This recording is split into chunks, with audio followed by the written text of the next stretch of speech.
cancer. Liver cancers normally don't grow to enormous sizes, because by the time they grow to say 10 centimeters, 15 centimeters, it becomes really out of control and there are no treatment options.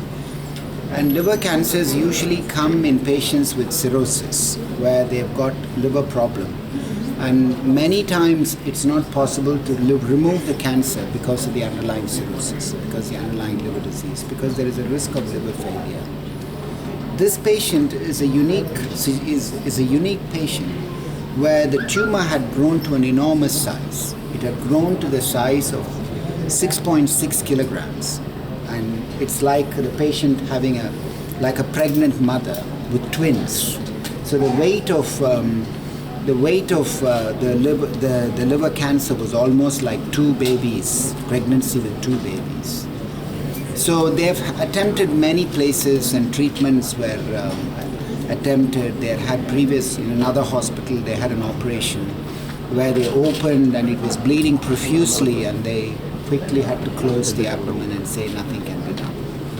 So I knew that it was possible anatomically, because if one understands the anatomy, because there is a huge amount of, when you are assessing these x-rays, there is always no clarity as to what are the structures involved, what are the structures that are involved, how big the operation is going to be, how much blood loss is there going to be. All of these assessments require a degree of experience to really say confidently to the patient it's possible to do.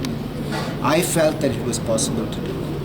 The patient was also very weak, cachectic, on a wheelchair, was not able to walk.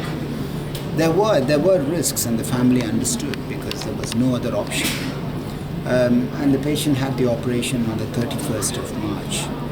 Operation took a long time. It took almost 12 hours, big blood loss. But he's recovered very well now.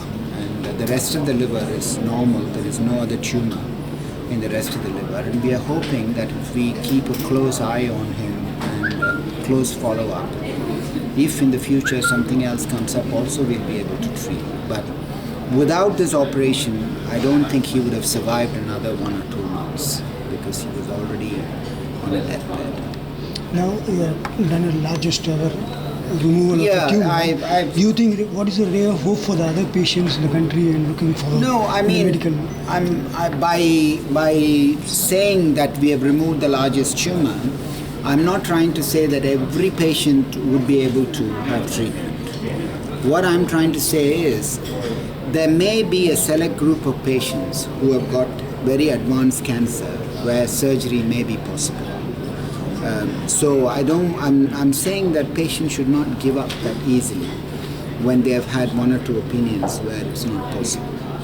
As long as they get opinion from really the experienced people in the field, that is good. And I find that there are many patients which to my surprise, because they love their parents and their children, or whoever is involved so much, some families would explore all options. It's not uncommon for patients to come to me and say, I know that you're saying you can't do it, but can somebody else in any part of the world do it? Because we want to go there.